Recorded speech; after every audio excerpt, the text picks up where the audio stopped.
last thing I remember was the sound of glass raining down like sharp, glittering snow.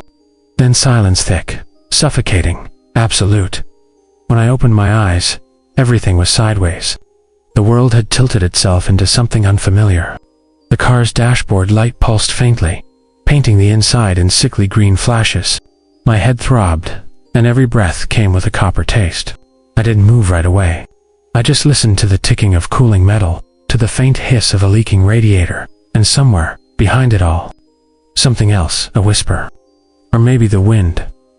I blinked hard, trying to piece together what had happened. My seatbelt dug into my shoulder, like it wanted to hold me there forever. Outside, the forest pressed against the window trees, too close, too tall, their trunks slick with rain and darkness. The headlights were still on, cutting through the mist in pale trembling beams. There was no sound of other cars, no voices, just me and the road, stretching into the dark like it was waiting. I tried to call out, but my voice cracked. My phone screen was shattered, frozen on the GPS map. The blue line stopped abruptly at the edge of the screen, right where the words "no signal" burned in small white letters. Something about that felt wrong, like the signal didn't just vanish, was taken. My reflection in the broken rearview mirror stared back at me, eyes wide, a thin cut splitting my forehead. I looked like I'd seen a ghost. Maybe I had. That's when I heard it faint at first, then closer, a soft shuffle, like footsteps on wet leaves. I froze. It wasn't possible. The forest was empty. It had to be. But then came another step, and another, slow, careful, deliberate. Every instinct screamed to stay still, so I did. I held my breath until my lungs burned. Through the cracked windshield, I saw a movement, a silhouette crossing in front of the headlights. It moved wrong, like each limb was being tugged by invisible strings. When it turned its head toward me, the light caught its face, or what should have been a face. It wasn't human. The air inside the car grew heavy, thick with something metallic and sweet, like rusted iron. I reached for the door handle, but it refused to open. It was jammed, or maybe the car didn't want me to leave. My pulse hammered in my ears. The figure leaned closer, just outside the windshield. It didn't knock, didn't make a sound, just stared. Its eyes were two hollow pits reflecting the flickering headlights. I whispered without thinking, "What are you?" It tilted its head. Then, in a voice that wasn't its own, "It's mine," it repeated, "What are you?" The words hit me like ice water. I scrambled to the passenger side, crawling over the console, glass digging into my palms. The moment I touched the handle on that side, it swung open easily, almost like it wanted me to get out. The forest air rushed in cold, damp, filled with the scent of pine and smoke. I stumbled out, landing hard on my knees, and for a second I thought I saw the road behind me, except it wasn't the same. The yellow lines curved into the woods, dissolving into fog. I turned to look back at the car and froze again. The driver's seat was empty, but I had been sitting there. A chill crawled up my spine. My hands trembled as I picked up my phone again. Somehow, the recording app was open, red light blinking. I didn't remember turning it on. I didn't even remember talking into it. But there was my voice, slow, shaking, almost whispering. "Greater than if you're hearing this, please, don't take that road." The words didn't sound like a warning. They sounded like a confession. Then, silence. The figure outside the car was gone, but its shadow remained, etched into the fog, pulsing faintly like a heartbeat. I stared down the road, half expecting to see headlights, someone else coming, someone who didn't know. Maybe that's why I'm still talking, because if this recording finds you, you'll think it's just another story, a creepypasta, something made up to fill the night. But I swear to you, it's real. This road, it doesn't take you anywhere. It keeps you, and whatever you see out here, whatever sounds like your voice, don't answer it, because that's how it starts. Hey everyone, welcome back to Midnight Horror.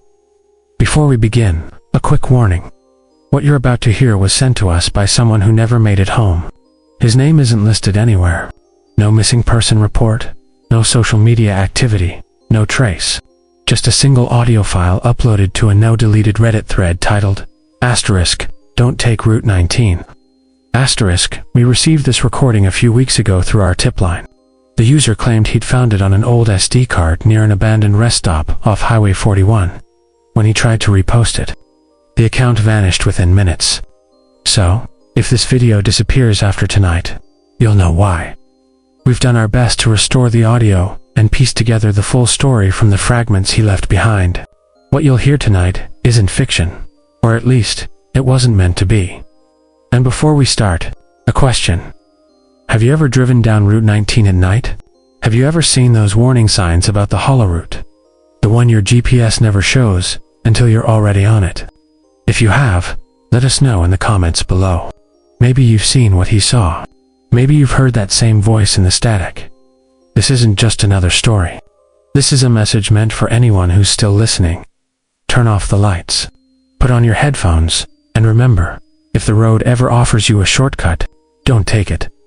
I wasn't planning to leave that weekend. It was one of those impulsive late-night decisions that start with a text and end with a roadmap covered in greasy fingerprints. Dude, let's just go, Ryan had said. No plans, no rules, just us and the open road. He had that look again, the restless kind that made you say yes, even when you knew better. So I did. By Friday morning, it was me, Ryan, and Emily, crammed into Ryan's aging Toyota, windows rolled down, our playlist battling the wind. The air smelled like summer and cheap gas station coffee. Emily was filming everything for her travel vlog, laughing as she turned the camera toward me. Say something to future you, she said. I grinned. Future Mez gonna wish he stayed home. We all laughed. It was the kind of laughter that fills the spaces between people who've known each other too long to care how they sound. We didn't have a destination, just a direction west. Somewhere between the smell of pine and the static of the FM radio. It started to feel like the world outside the car didn't exist, just long stretches of road and the hum of the tires below us. For the first 100 miles, everything was perfect. Ryan played DJ, queuing up old 2000s rock songs. Emily scrolled through Instagram, chasing the perfect sunset shot. And me, I just watched the world blur by farms, gas stations, the occasional billboard for a roadside diner that probably hadn't seen customers in years.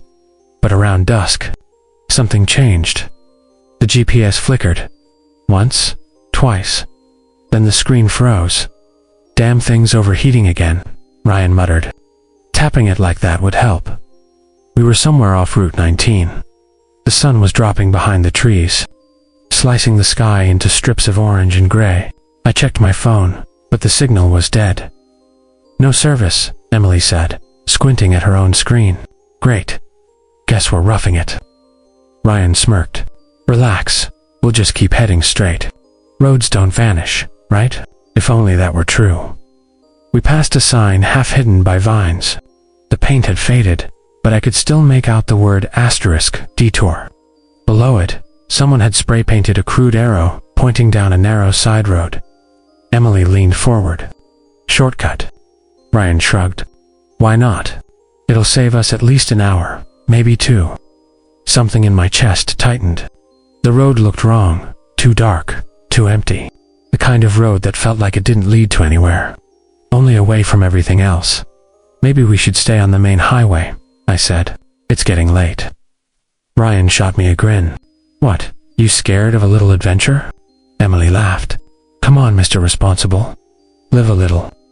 I wanted to say no. I really did. But then Ryan turned the wheel, and before I could object again, the car eased onto the narrow asphalt. The sound changed immediately from the steady hum of a highway to a hollow, echoing thrum that felt too loud in the quiet. The trees on either side seemed to close in, their branches arching overhead like ribs. At first it was fine, the air cooler, the world quieter. But the deeper we drove, the more the silence started to feel unnatural. Even the crickets had stopped. Emily lowered her camera. Okay. This is weird. Ryan turned the music up, filling the car with an old pop song. It didn't help. The notes felt hollow, swallowed by the forest. Then the GPS screen lit up again, bright white, flashing symbols that didn't make sense. Not coordinates, not roads, just symbols. Ryan frowned. What the hell? The screen flickered, showing a thin blue line curling into nothing. Then a message appeared. Greater than asterisk, recalculating route. Asterisk. Emily leaned closer. That's not creepy at all. We laughed, a nervous, uncertain kind of laugh. The kind people use when they're trying to convince themselves everything's fine. Then the car hit something hard. Ryan slammed the brakes. The tires screamed, dust rising in thick clouds around us. What was that? Emily shouted. We all stepped out. The air outside was colder than it should have been. I remember thinking how strange that was. The way the temperature seemed to drop instantly. There was nothing in the road. No animal, no debris. Just long, thin drag marks stretching across the asphalt and disappearing into the trees. Emily aimed her phone light into the woods. Probably a raccoon or something. Yeah, I said, though my voice didn't sound convincing, not even to me. We climbed back in. The headlights flickered once, twice, then stayed on. The GPS was blank now, just a dark, humming screen. Ryan drove slower this time. The forest pressed closer. The air smelled like rain and something else. Something faintly metallic. That's when I saw it. An old wooden sign nailed crookedly to a post. The letters were chipped, but I could still read them. Hollow route 6 miles. Guess this is it, Ryan said. Emily rolled her eyes. Sounds like a tourist trap. But I couldn't shake the feeling that the name was a warning, not a destination. The words hollow route didn't feel like something meant to be read. More like something meant to be avoided. The road narrowed further. The asphalt cracked beneath us, weeds pushing through the seams. Every few minutes, the radio picked up faint static like distant whispers buried in the noise. I tried to change the station, but no matter where I tuned, it was the same. Faint murmurs, a breathless rhythm, like someone whispering right behind the speakers. Emily turned the camera back on, forcing a smile. Welcome to the backroads of nowhere. If we die, at least we'll have content. Ryan laughed. We'll make it out alive. Chill. But I noticed how tightly his hands gripped the steering wheel, knuckles white in the dim light. We passed a rusted mile marker. No numbers, just scratches. Then another sign, identical to the first. Hollow route 6 miles, Emily frowned. Didn't we just see that? Ryan glanced back. Probably another one. But my stomach sank. The trees outside all looked the same. The bends in the road repeated, too exact to be coincidence. Something in me whispered to speak up, to tell them to turn around, to say that none of this felt right. But I didn't. I just sat there, staring out the window, watching the forest swallow the last traces of the setting sun. If I had said something then, if we'd ignored that old man at the gas station, who told us to stay on the main road, maybe we never would have found Hollow Route. Maybe we'd still be alive. But we didn't listen, and that was our first mistake. The next town came out of nowhere. 1 minute, we were surrounded by endless trees, and the next, there it was, a lonely gas station squatting in the dark like it had been waiting for us. The sign overhead buzzed weakly, only half lit. Asterisk, asterisk, Hollow Creek Gas and Mart. Asterisk, asterisk. We pulled in because Ryan said we were running low on fuel. But I think deep down we all needed the break. A breather from the quiet that had been following us. The air smelled like rain and oil, the kind of scent that sticks to your clothes. The pump clicked, slow and deliberate, as Ryan filled the tank. Emily went inside for snacks, camera in hand as always. I stayed near the car, stretching my legs and trying not to think about how wrong everything felt. That's when I saw him, the old man behind the counter. He looked like he'd been sitting there since the building was built, skin pale and thin like wax paper, a cap pulled low over clouded eyes. When Emily walked up to pay, he didn't greet her. He just stared. "You kids ain't from around here," he said finally. Voice like gravel and smoke. Emily gave him her polite YouTuber smile. "Just passing through. Road trip." The man's lips twitched. Not quite a smile. "Where you headed?" Ryan leaned on the counter beside her. "West, thinking of taking that shortcut Hollow Route. Saves a few hours, right?" The old man froze. His hand, halfway to the register, stopped. Then he looked up, and for a second, I thought his eyes weren't cloudy at all. They were clear, sharp, terrified. "That road," he muttered. Don't lead anywhere you'd want to go. Ryan chuckled. What's that supposed to mean? The man didn't blink. Means you turn around now, son. Means you stay on 19, even if it takes you all night. Emily lifted her phone, smiling nervously at the camera. Guys, this is gold. Creepy local warning number 1. TikTok's gonna love this. He didn't appreciate the humor. His gaze slid toward me instead. You're the quiet one, he said softly. You feel it, don't you? A chill ran through me. Feel what? The hum, he whispered. The hollow hum. Once you hear it, you don't stop hearing it. Ryan exhaled sharply. Okay, we get it. Local ghost story, cool atmosphere. But we really should get going. The man reached out, catching Ryan's wrist before he could move. His grip looked fragile, but felt iron. You think I'm telling you a story, he said. I've buried people who took that road. The air went dead still. Even the flickering light above the counter seemed to hesitate. Emily lowered her phone. Buried them, I asked quietly. The man nodded once. Folks think it's a shortcut. Always think they're smarter than the road. But the Hollowroot don't like arrogance. It's old. Older than this town. Older than the map that forgot it. You take that turn, it remembers you. You don't come back the same, if you come back at all. No one spoke. Then Ryan laughed. Loud. Forced. Okay, you win. You almost got me there. He grabbed the receipt, winked at Emily's camera, and said, Guess we just met the local cryptid. Emily tried to join in the laughter, but it came out thin. Thanks for the warning, sir. Well, stay safe. The man didn't respond. He just watched us walk out.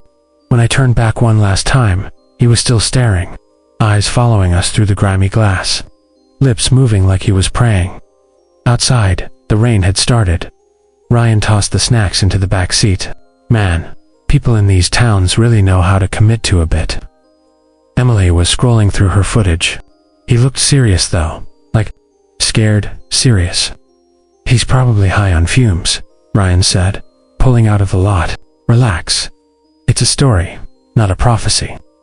But as we drove off, I caught sight of the gas station in the mirror. The old man had stepped outside, rain soaking his shirt, still watching us, and I swear, he was shaking his head. We didn't talk much after that. The road stretched out again, a long black ribbon between the trees. Creepy, Emily muttered. Totally posting that. Hashtag local legends. Ryan laughed, but it sounded hollow. Hashtag free views. I forced a chuckle. But my mind was still back there, with that man, his cracked voice, and the way he'd said buried them, like he meant it. The windshield wipers squealed in slow rhythm. The forest on both sides seemed darker now, like it had swallowed the last of the light. That's when the radio came alive. Static first, then a faint voice turn. Back. Ryan smacked the dash. Damn thing's glitching again. But the voice kept repeating, threading through the static, broken, distorted, yet unmistakable turn. Back. Turn back. Emily turned the volume down. That's not funny. It's interference, Ryan said quickly. Probably the signal bouncing off the trees. Except the GPS wasn't showing any trees. It wasn't showing anything at all. Just a blinking arrow floating in empty gray space. I looked out the window. The rain was falling harder now, streaking down the glass in shimmering lines. Through the blur, I thought I saw movement, a figure standing just off the road. Between the trees, when we passed, it was gone. Ryan must have seen me looking because he said, Don't start, man. You're just feeding the vibe. But the vibe didn't feel like superstition anymore. It felt real. It felt heavy. The road ahead narrowed, twisting deeper into the woods. The headlights cut through the mist, revealing another sign, warped, rusted, nearly swallowed by vines. Hollow route to miles. Emily sighed. Guess we're committed now. Ryan grinned. Shortcut of the century. And me. I just stared at that sign, remembering the old man's voice. Asterisk. That road doesn't lead anywhere you'd want to go. Asterisk. If we'd listened, if we'd turned around right then, maybe things would have ended differently. Maybe we'd have laughed about it later. Made a TikTok about the creepy gas station guy, and moved on with our lives. But we didn't. We kept driving. And by the time we realized what we'd done, it was already too late. It looked like any other country road, but quieter. Too quiet. The moment we turned onto Hollowroot, the world seemed to change gears. The engine hummed softer, the air thickened, and the laughter that had filled the car just stopped. Even Ryan, king of noise and playlists, didn't say a word for a while. Fog began to curl around the car in slow, lazy ribbons. At first, it looked harmless, cinematic even. Emily pressed her face to the window, trying to catch a good shot for her story. "Wow," she murmured. "It's like we drove into a dream. But dreams are supposed to end. This one didn't." The fog only got thicker, spreading like a slow-moving tide. The trees leaned closer, their branches dripping with moisture. The headlights barely cut through it, glowing against the mist like weak flashlights. "Damn," Ryan muttered, squinting. GPS froze again. I glanced at his phone. The map was still open, but the little blue arrow just spun in circles, lost in an ocean of gray. No roads, no towns, no data. "Maybe no signal out here," Emily said. Ryan tried to laugh. "Then why is the compass not moving either?" The air inside the car went still. We hadn't turned, hadn't shifted lanes, but somehow it felt like the car was drifting. Like the road itself was sliding beneath us. And then I noticed something else. The silence wasn't just from us. It was everywhere. No insects, no crickets, not even wind through the trees. Only the faint hum of the tires over the asphalt. It didn't feel natural. The fog was so dense now that we couldn't see 10 feet ahead. Ryan leaned forward, both hands gripping the wheel. "Okay, this is officially creepy. Turn around," I suggested quietly. He nodded, slowed down, and pulled a slow U-turn. The car pivoted in the mist, the headlights swinging across the trees. For a brief second, I thought I saw something move between them, tall, human-shaped, gone before the light touched it. We all saw it, but no one said it out loud. Ryan pressed the gas, heading back the way we came, only the road didn't look the same anymore. We passed a sign on the right side, rusted metal, white letters almost gone. Emily leaned closer to film it. It read, "Hollowroot, entering." "Wait," she said. "Didn't we already?" Ryan hit the brakes. "That's impossible. That's the same sign from before." We stared at it, our headlights washing it in pale yellow, and as we sat there, the words on the sign began to change, slowly, like they were being rewritten from the inside out. The letters twisted, blurred, reshaped themselves into something new. "Hollowroot, you're still here." "Okay," Emily said, voice trembling. "That's not funny." Ryan slammed the gear shift into reverse, tires squealing as he backed up, but the fog didn't move. The trees didn't move. The sign didn't move. It was like the car wasn't going anywhere at all. I looked down at the dashboard, the speedometer. Needle was shaking, even though we weren't moving an inch. Then, a dull thud. The car jolted. "What the hell was that?" Ryan hissed. Emily turned on her phone's flashlight, angling it out the window. The beam disappeared instantly into the fog. "I think we hit something," she whispered. "Stay inside," I said. But she was already opening the door. The fog swallowed her the moment she stepped out. Ryan shouted, jumping out after her. I hesitated, heart pounding so hard it hurt. Then I grabbed my phone and followed. The moment I left the car, it felt like stepping into water, thick, cold, and heavy. The fog muffled every sound. I could hear Ryan's voice somewhere ahead, but it was faint, like he was shouting from underwater. Then, something crunched under my shoe. I pointed my light down. Tire tracks, but not ours. They ran parallel to where we'd been parked, veering off into the trees, deep, heavy grooves, like something much larger had come through recently. "Ryan," I called. "Do you see this?" No answer. Just the fog, shifting, slow and alive. I followed the tracks a few steps, feeling the damp soil beneath my shoes. My flashlight flickered once, then twice, and for a heartbeat. I saw it again, that shape, standing between the trees, not moving, just watching. It was tall, easily 7 feet, and too thin. Like someone had stretched a person until they almost snapped. Its head tilted slightly, as if curious. Then the fog rolled thicker, and it vanished. My flashlight cut out completely. I froze. "Ryan," I whispered. "Emily." something brushed my shoulder. I spun around, heart in my throat. It was Ryan, pale eyes wide. "Where's N?" he gasped. "She went toward the sign," I said. "No, she didn't," he whispered. "I just checked. The sign's gone." We ran back to the car, or tried to. The road looked different now. The car was there, yes, but it wasn't facing the same way. It had turned itself back, toward the woods. The headlights flickered, glowing weakly through the mist. The radio was on again, faint static whispering beneath the hum. "Greater than you shouldn't have crossed." The voice was barely audible, soft, childlike, almost sad. "Greater than. They don't let you leave once you cross." Ryan climbed into the driver's seat, shaking. "Nope, nope, we're done."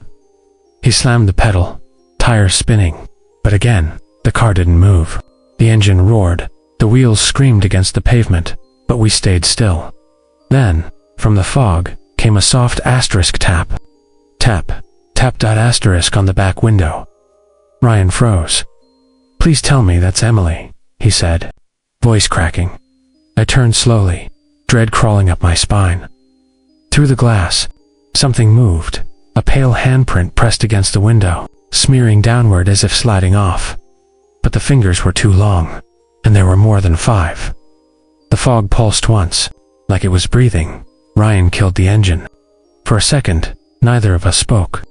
Then, from somewhere far off, deep in the woods, came a sound like metal scraping asphalt. We both looked ahead. Another sign had appeared, same place, same rusted frame. Only this time it said, "Welcome back." The fog shifted again, and faintly, I saw 2 sets of tire tracks leading away from the road. One ours, one older. They led into the trees. "Ryan," I whispered. "Those tracks, they go into the forest." He looked at me, jaw tight. "Then we're not following them." He didn't notice the small light blinking on his phone. The GPS had unfrozen, only it didn't show a route anymore. Just 3 words, "You never left." We'd been driving for what felt like hours, though the dashboard clock hadn't moved past 2:17 a.m. The fog had thinned just enough for the road to exist again. 2 endless black lanes, stretching forward like veins under dim light. The silence between me and Ryan was absolute. Emily's seat in the back was still empty. None of us had said her name since. Then we saw her. A figure standing in the middle of the road. At first she looked like smoke made solid, small, still barely illuminated by the headlights. Long hair clung to her shoulders, soaked through, her clothes torn at the sleeves. She didn't move until we were only a few feet away. Ryan slammed the brakes. The car skidded, tires squealing, stopping just short of her. "Jesus Christ," he muttered, gripping the wheel. "What is she doing out here?" She didn't flinch, just stared at us through the windshield, her eyes wide and unfocused. For a few seconds, none of us moved. Then Ryan sighed and rolled down his window. "Hey, you okay?" Her voice came out quiet, almost a calm. "They left me." Ryan frowned. "Who left you?" She blinked slowly, as though it took effort. "My friends. I was supposed to go with them, but they took the wrong turn." My stomach twisted at that phrase. Ryan looked at me. "We can't just leave her here." He was right. The night had already turned. Strange enough, leaving someone behind on this road didn't feel human. I nodded. "Get in. We'll take you somewhere safe." She opened the door without hesitation, sliding into the back seat. Her hair smelled faintly of wet leaves and metal. When she smiled, it was small and sad, but there was something else behind it. She smiled like she'd already known us. "What's your name?" I asked. She tilted her head. "You can call me Lily." Asterisk. Ryan started the car again. The fog swallowed the road behind us, leaving only blackness. For a while, no one spoke. Lily kept looking out the window, humming a faint tune that didn't have a melody. Then, softly, she asked, "Do you hear it too?" Ryan glanced at me. "Hear what?" "The knocking," she said. "It's been following me." My skin prickled. "Knocking?" She nodded, her gaze distant. "It starts behind you. Always behind." Ryan turned the radio up slightly, trying to fill the space with noise. Static, that was all it played now. soft, whispery, static, almost rhythmic. Lily smiled faintly. "That's it," she murmured. "You hear it too." Ryan reached over and killed the radio. "Nope, not doing this." The air in the car grew heavier. I tried to shake off the unease, tried to make conversation. "So where were you headed before you got stranded?" She didn't answer. Ryan tapped the wheel. Lily. Her reflection in the rearview mirror looked wrong, slightly delayed, like it wasn't moving in sync with her. Then she said, barely above a whisper, "They told me not to go past the trees, but I had to find the road again." "The hollow route?" I asked. Her eyes met mine in the mirror. "You shouldn't have taken it." Ryan scoffed nervously. "Yeah, we got that memo a little late." She didn't laugh, just leaned forward, her face close to the back of his seat. "He told you, didn't he?" "The man at the gas station." Ryan's knuckles whitened on the steering wheel. "How the hell do you know about that?" She didn't reply, just stared out the window again, whispering something I couldn't quite hear. Outside, the fog thickened once more. The trees loomed close, their shapes distorted. The road began to curve, unnaturally bending in slow, impossible arcs. Then the smell hit, sharp, burning. "Do you smell that?" I asked. Ryan frowned, like cigarette smoke. We both turned. The window behind Lily was half open. Cold air drifted in. She was smiling again, eyes closed, face calm. "Emily used to smoke," Ryan muttered. "Same brand, too." The lighter in the console flicked on by itself. "Ryan," I whispered. He looked down, startled. I didn't touch it. The flame danced weakly before dying out. Lily giggled, soft, childlike. "You shouldn't have brought me with you," she said, almost sing-song. Ryan slammed the brakes. "What the hell does that mean?" She didn't answer, just stared forward, eyes glazed out. Then, without warning, she started to hum again, the same tune as before, low and off-key. The kind of sound that worms its way into your head. Ryan swore under his breath and stepped out of the car. "I need a smoke. I can't take this." "Ryan, wait." The door slammed. Lily's humming stopped, outside. I could see the faint orange glow of his cigarette through the fog. Just one bright dot in the dark, drifting slowly to the side of the road. Then another glow appeared. A second one. Right next to him. I frowned. "Ryan." No answer. The glows moved closer together, like two eyes blinking. Then they vanished. A heartbeat later, the scream had ripped through the fog, sharp, human, cut short mid-breath. I jumped out of the car, heart pounding. "Ryan," but the fog devoured sound. His voice was gone. Only the echo of that last scream hung in the air. The road ahead was empty. "Stay here," I shouted back to Lily, though I wasn't sure why I expected her to listen. I took a few steps forward, waving my flashlight. The beam quivered through the mist, revealing only fragments of trees and gravel. Then, something caught my eye. A faint mark on the asphalt. Tire tracks again, leading off the road, and next to them, footprints, bare feet. Ryan's cigarette lay beside them, still burning. I turned back toward the car, but Lily wasn't inside. The passenger door hung open, swinging gently. From somewhere deeper in the fog. Her voice floated back, quiet, almost curious. "Do you hear it too?" A dull, heavy knock came from behind me. Then another. I turned, flashlight trembling. But there was nothing there, just the fog, pressing close. The third knock came louder, closer, and then faintly, beneath it all, a whisper. It sounded like Ryan. "Don't follow." The flashlight flickered out, and I realized, with a cold, sinking dread, that the knocking wasn't coming from behind me anymore. It was coming from inside the car. We drove, until the fog thinned enough to see shapes again. Rooftops, telephone poles, a stretch of cracked pavement leading into what looked like a small town. For the first time in hours, I felt a flicker of hope. Civilization, light, maybe even people. Finally, I breathed. A town. Ryan didn't respond. His hands were shaking on the wheel, his face pale and drawn.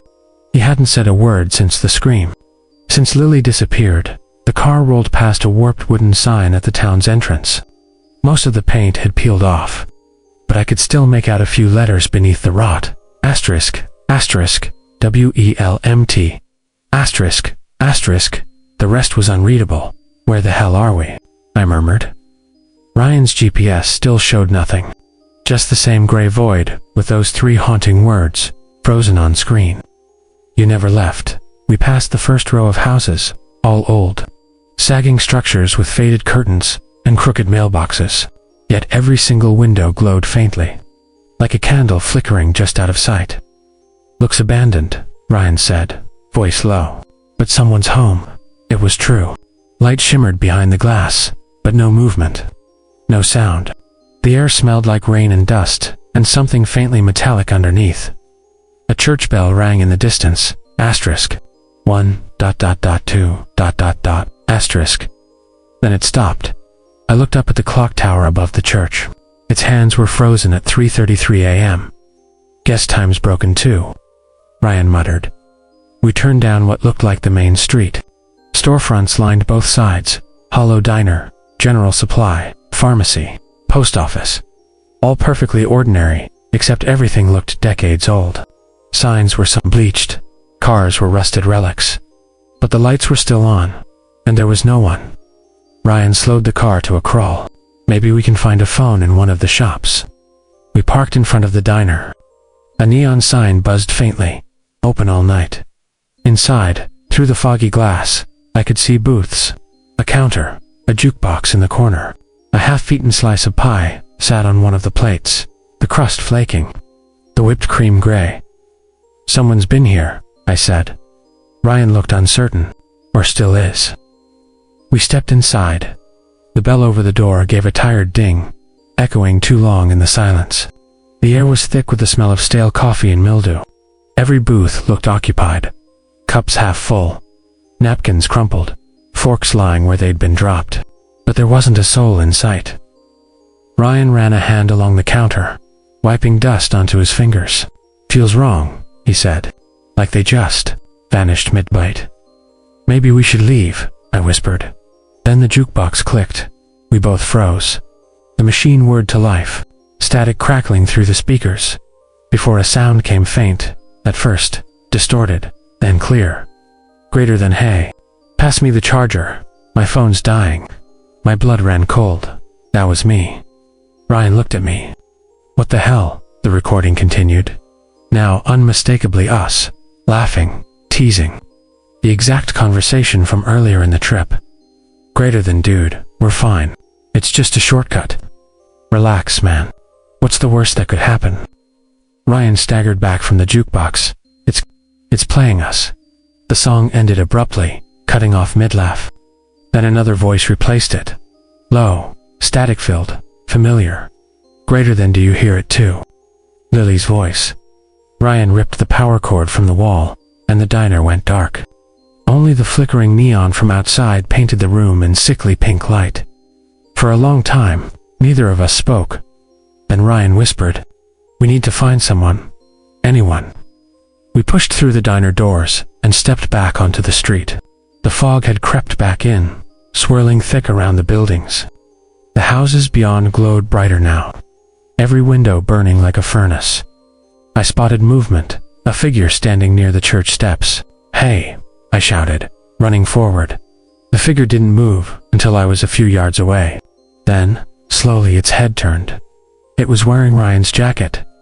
"Ryan," I whispered. "What?" He was still beside me. I looked from him to the figure. Same height, same stance. It waved. Then the church bell rang again, 3 times. The sound shattered the air. The lights in the houses flickered in unison, and for an instant, every window reflected the same thing. Not the interior of a room, but us. Standing in the street, Ryan swore under his breath and grabbed my arm. "We're leaving now." We ran back toward the car. The air around us buzzed low, electric, like the static before a thunderstorm. My ears rang, my vision blurred. When we reached the car, the headlights were already on. The engine was running. I turned it off, Ryan said. The radio flicked on by itself, whispering through the static. "Greater than welcome back." We didn't wait.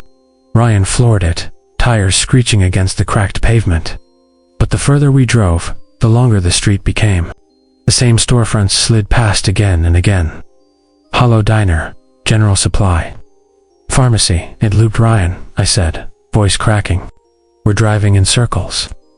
He slammed the brakes. I'm turning around. He spun the wheel hard, headlights sweeping across the buildings.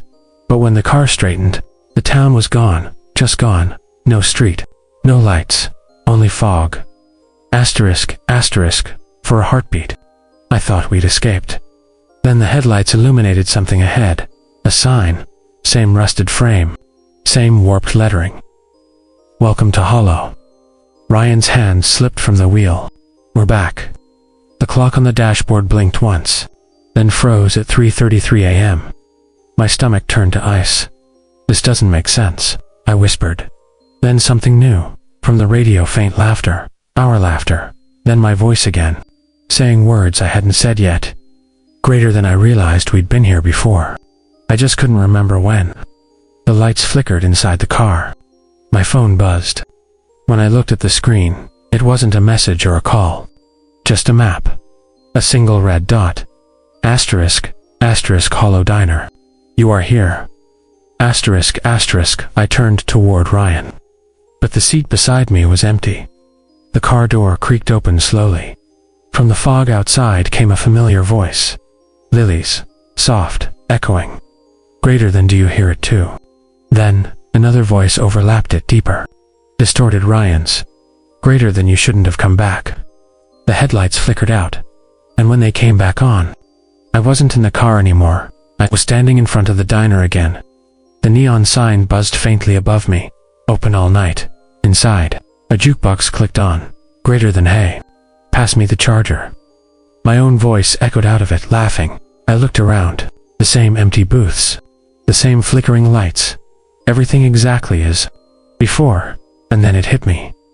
The crushing certainty that turned my veins to ice. I realized we'd been here before. I just couldn't remember when. I don't remember falling asleep. I don't even remember closing my eyes. One moment, I was standing outside the diner, the neon sign flickering overhead. The next, I was in the car again, headlights slicing through the fog, the road stretching endlessly ahead. Ryan was gone. The passenger seat was empty, though I could still smell his cologne.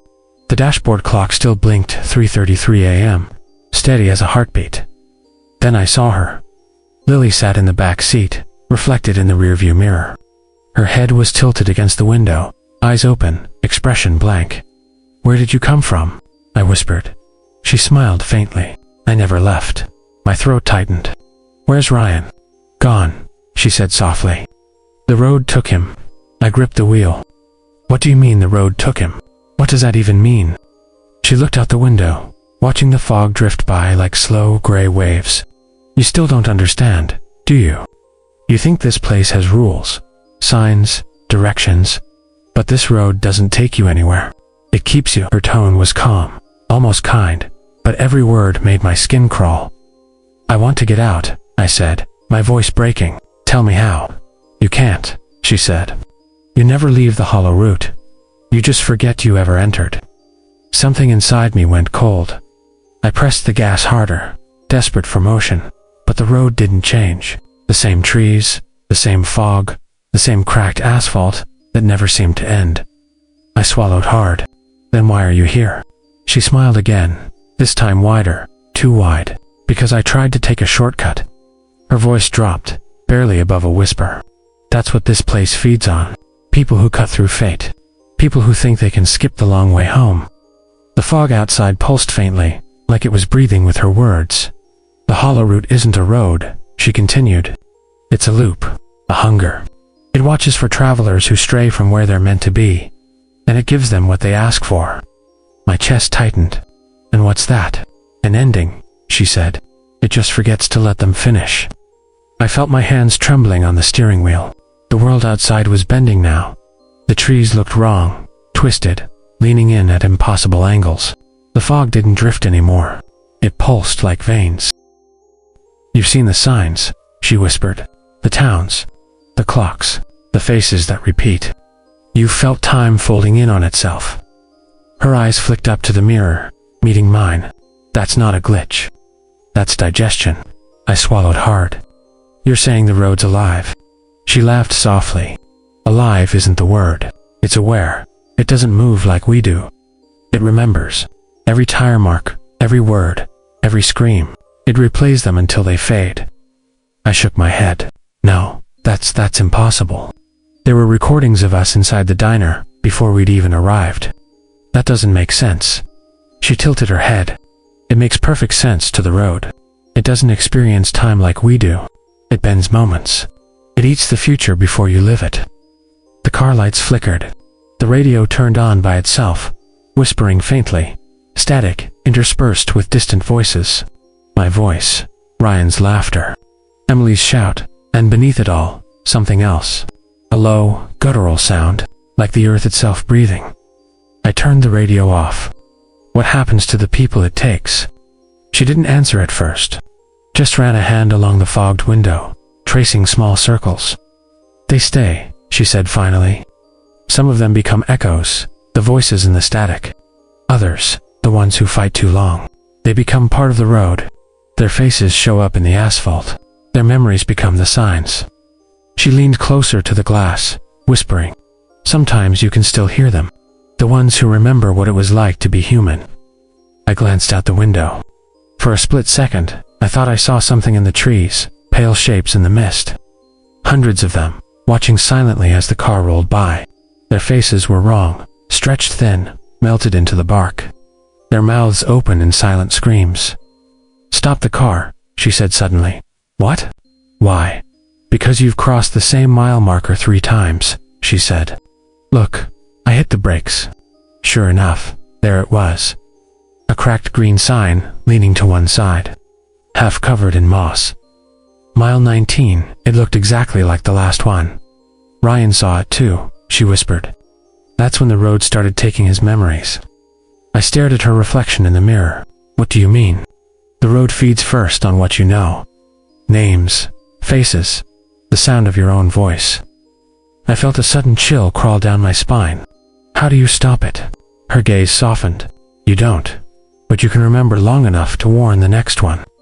The car engine sputtered once, then died. The headlights dimmed. She leaned forward, her voice barely audible. That's why you're still here. You haven't forgotten yet. Forgotten what? I asked, my voice shaking. That you've done this before. The words hit me like a punch. My chest felt tight, my vision tunneling. What are you talking about? She reached into her pocket and pulled something out, a small, worn cassette tape. She held it up between 2 fingers, smiling faintly. You left this for yourself. I took it with trembling hands. The label was smudged, but I could still make out the words written in faded ink. Asterisk, asterisk if you hear this. Turn back. Asterisk, asterisk. I don't understand, I whispered. She nodded slowly. You will. You always do. Then the world flickered. For a heartbeat, everything went black. New fog, new trees, new car. Just silence. When the headlights came back, Lily was gone. Only the cassette remained in the seat beside me. My hands moved on their own, sliding it into the tape deck. The speakers crackled. Then, my voice, tired, hoarse, terrified. Greater than if you're hearing this, please, don't take that road. The same words I'd whispered in the beginning, and suddenly it hit me. The crash, the headlights, the blood. The first moment of the recording, it wasn't a warning from someone else. It was me. The loop wasn't beginning. It was ending, or maybe it had already ended before, outside. The fog thickened again, rising over the hood like water swallowing light. The radio flickered to life one last time, overlapping voices of every traveler who'd ever been here, whispering the same plea in unison. Greater than turn back, turn back, turn back. The road ahead glowed faintly, and for the first time I saw what it really was. Not asphalt, not earth but faces. Thousands of them, fused together beneath the surface, their eyes open. Their mouths mouthing the same words over and over. Greater than you never leave the hollow route. The clock blinked once more. 3:33 a.m. Then, silence. The car engine sputtered back to life on its own, headlights cutting through the dark one last time. And for a brief second, before the fog swallowed everything again, I saw the next pair of headlights approaching in the distance. Bright, eager, unknowing, a new traveler taking the shortcut. I reached for the recorder. My voice trembled as I whispered, "Greater than, if you're hearing this, please, don't take that road. If you're hearing this, it means the road found another listener. I don't know how much longer I can keep talking, or if any of this even matters, but I need to get it out. All of it, before I fade like the rest of them. My name's... God, I don't even know anymore. I keep trying to say it, but it slips away like smoke. I used to have friends. Ryan, Emily, maybe more. The memories blur at the edges now, like an old photograph burned around the corners. It's been hours, or days, or maybe just one long, unbroken night. The dashboard clock still reads 3:33 a.m., blinking patiently like it knows something I don't. The car is still running somehow, though I don't remember starting it. The gas needle hasn't moved, neither has the road. Every few miles, if you can even call them miles, I stop to record, hoping the sound of my voice will tether me to something real. So here it is, my last message. The first sign something was wrong came when I checked my phone. It shouldn't have been working, no signal, no bars, but the screen lit up anyway. A notification popped up at the top, asterisk, asterisk. Liv, you're still on the road. 12 watching, asterisk, asterisk. At first I thought it was a glitch, maybe some old live stream from before we got lost. But when I opened it, I froze. It was me. The camera was streaming from somewhere inside the car. My face, pale and trembling in the dim glow of the dashboard. Behind me, through the rear window, fog swirled like slow smoke. And the comments, God, greater than asterisk, asterisk, asterisk, he's looping again. This is the 9th time he's said that line. Someone tell him to stop. He's feeding it. Greater than I think, the road reads the chat. Asterisk, asterisk, asterisk. I laughed, actually laughed, because it was absurd. I hadn't streamed in months. And who the hell would be watching this at 3:33 in the morning? But then I saw one username that made my blood run cold. Asterisk, asterisk, asterisk Ryan is still here. Asterisk, asterisk, asterisk. The account had my friend's old profile picture, the same one he'd used back in college, the one from the camping trip, the one he never changed after he died. No, that's not right. He didn't die, did he? I scrolled the comments with shaking fingers. Each one repeated my words before I said them, like the viewers were ahead of me, watching a version of the story I hadn't lived yet. I said, if you're hearing this, it means the road found another listener. And then I watched as 100 people typed it in unison. Seconds before I'd even spoken. That's when I realized they weren't watching me. I was watching them. Emily's seat is still empty beside me. Her bag is there, zipped open. Inside, I found a notebook, pages filled with the same sentence over and over. Greater than asterisk, don't look away from the road. Asterisk, somewhere on the last page. Her handwriting changes, slants upward, shaky, desperate. Greater than asterisk, it's making me write. It wants a story. Asterisk, the notebook smells like rain. The ink hasn't dried. I don't know when she wrote it. Maybe she's still here, in some version of this place. Still scribbling her warning to a future me who will never listen. I keep recording everything. My phone, the car's recorder, even this cheap tape I found under the seat. Because maybe that's how the road keeps us. Not by killing us, but by making us narrate ourselves into forever. Each word another brick in the loop. Each memory another offering. The live stream is still running. The viewer count never changes. Always 12. Sometimes new comments appear. Greater than asterisk, asterisk, asterisk, he's starting to remember. Greater than don't let him finish the story. He ends it every time, and it always starts again. Asterisk, asterisk, asterisk, I stare at the chat for too long. Then the faces in the fog start to move. You can't really see them unless you focus, like reflections on water. But once you notice, you can't unsee them. Dozens of faces, flickering through the mist. Some of them look like my friends. Some look like me. I think I understand now what Lily meant about the road feeding on memories. It doesn't just consume the people who drive it. It consumes their stories, their voices, their attention. That's why it wants us to talk, to share, to keep the loop alive. Sometimes I try humor. It helps me pretend I'm still human. At least my story's getting views, I mutter into the recorder. The hollow root, sponsored by existential dread. But even the laughter sounds wrong. Hollow, like someone else laughing through me. Because deep down I know the truth. The moment I stop talking, stop narrating, I'll vanish. That's how it gets you.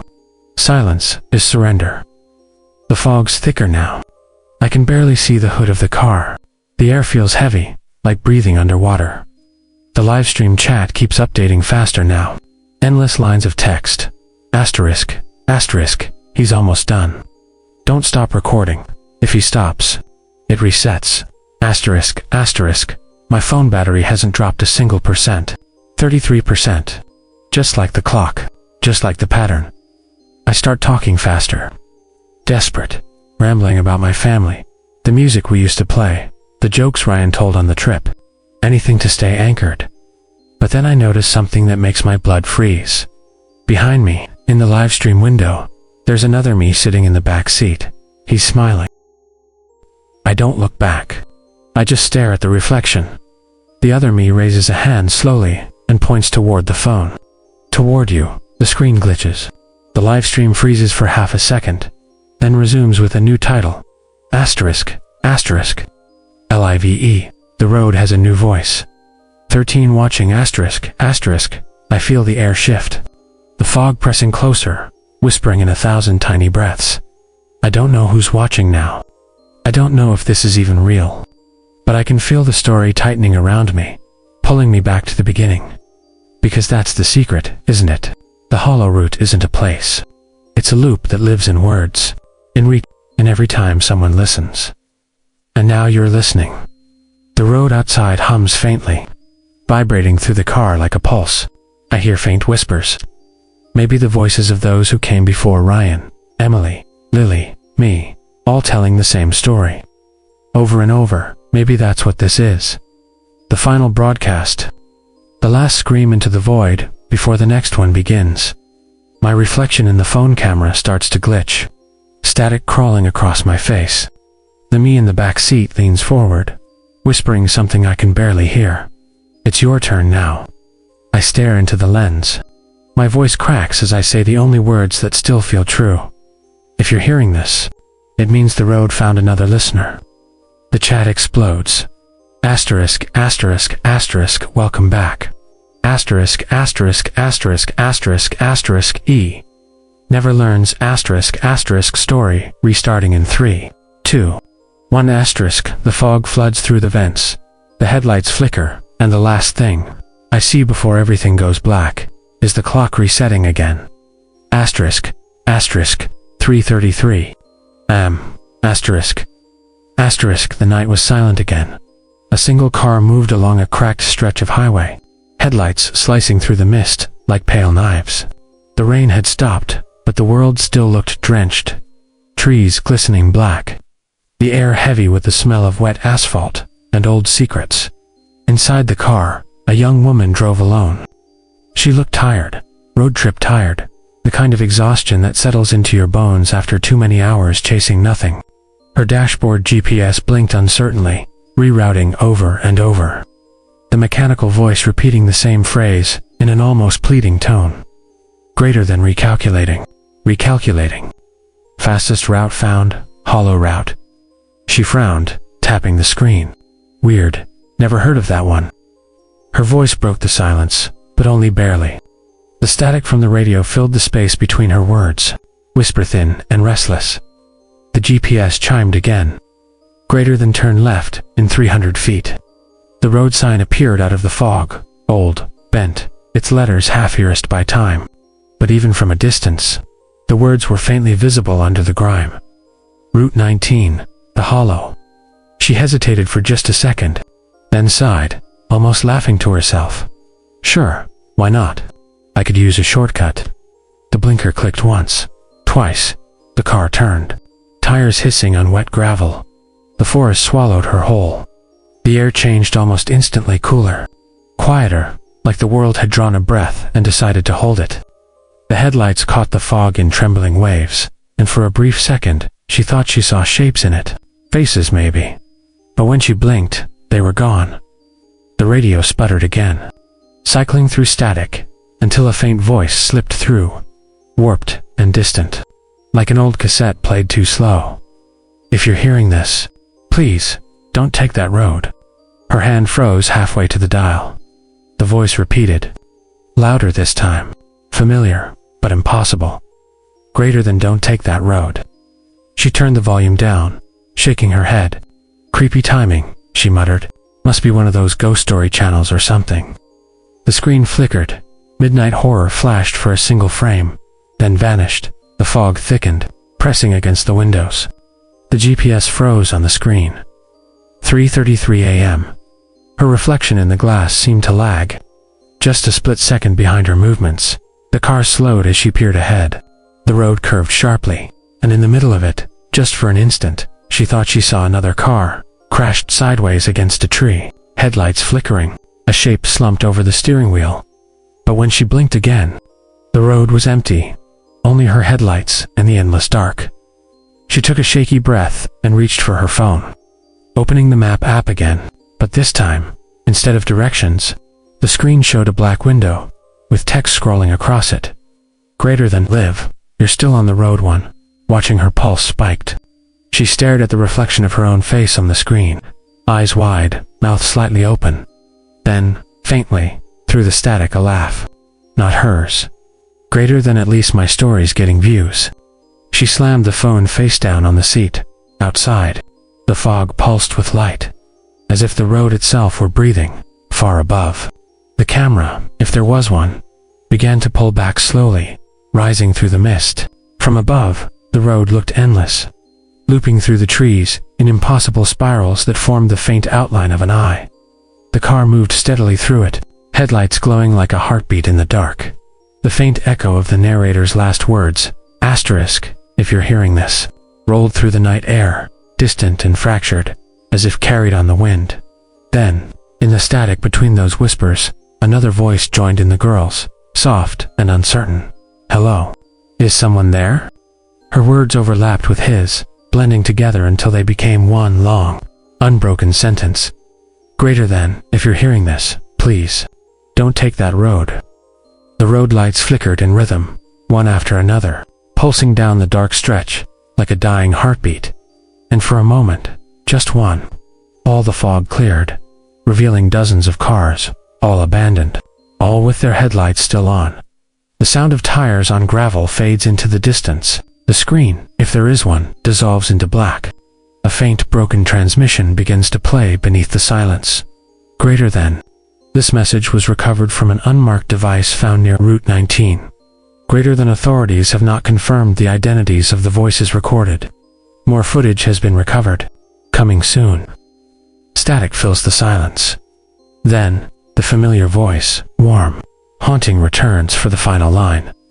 "Greater than Midnight Horror will return, if we make it out of the next story." The title fades in, glowing faintly against the dark. To be continued.